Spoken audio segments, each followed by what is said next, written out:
Ça aurait été une autre solution. Ah oui. En tout cas, hari ibintu bimwe bitari kugenda uko mu Burundi turacyabuze ikintu twe ko tumwitira ibarabara canke ikibanza maze kuva ku butegetsi. Il y avait déjà à 90, là c'était en 99.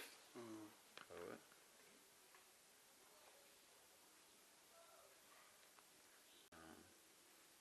Je me souviens de Mandela, de comment il a aidé justement dans le processus de paix burundais. C'est le jour de la signature de l'accord d'Arusha. Je vous ai dit qu'il avait fait préparer un projet d'accord qui n'avait pas plu à tout le monde. Et il y en avait qui refusaient de le signer, y compris le président de la République en exercice à l'époque, le major Pierre Buyoya. Et Mandela, dans son discours, n'a pas été tendre. Et je me souviens qu'il posait la question à Buyoya, mais si vous ne voulez pas signer un accord de paix, qu'est-ce que vous allez présenter aux Burundais qui ont besoin de la paix?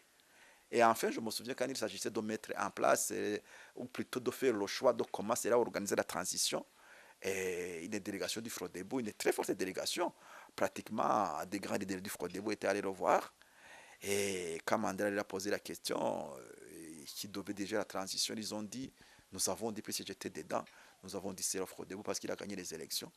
Nous avons demandé, mais quel moyen le Frodebo va-t-il utiliser pour diriger la transition? On a dit, la communauté internationale va nous aider. Et Mandela doit nous poser la question, qu'est-ce que vous offrez à la communauté internationale pour qu'elle consente autant de sacrifices pour vous? Alors là, on était un peu gênés, on était un peu, j'allais dire, déstabilisés.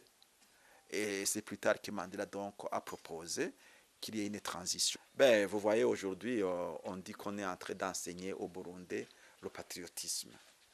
Je pense que s'il y a quelqu'un de patriote en Afrique, il n'y en a pas plus que Mandela. Mandela qui a pratiquement sacrifié toute sa vie pour la cause de la liberté, pour la cause de la paix, pour la cause de l'égalité en Afrique du Sud. Ça, c'est la première chose. Mandela aussi, qui a fait preuve de l'humilité. Avec l'aura qu'il avait, on aurait pu dire que Mandela pouvait se laisser aller à des extravagances.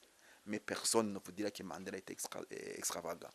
En troisième lieu, c'était un homme qui savait écouter, qui savait même dire que face à la paix, il n'y a aucun geste qu'il n'oserait pas poser.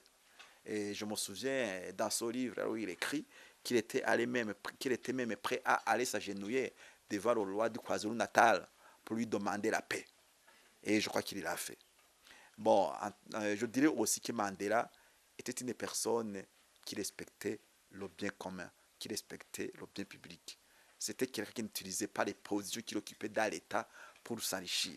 À voir son âge, on s'attendait à sa disparition prochaine, mais sa disparition reste, comme le disait le président sud-africain, une douleur pour nous tous. C'est une grande perte pour l'humanité. C'était le plus grand homme de notre époque, un monument de sagesse, un monument d'humanité. Pour le Burundi, il faut garder l'esprit Mandela ici, c'est l'esprit du dialogue, c'est l'esprit de compromis entre les fils et les filles de ce pays chaque fois qu'il y a un malentendu entre les citoyens du Burundi. Donc pour nous, il symbolise ce sens élevé de l'État et cette aspiration à la réconciliation entre les peuples ou entre les citoyens d'une même patrie.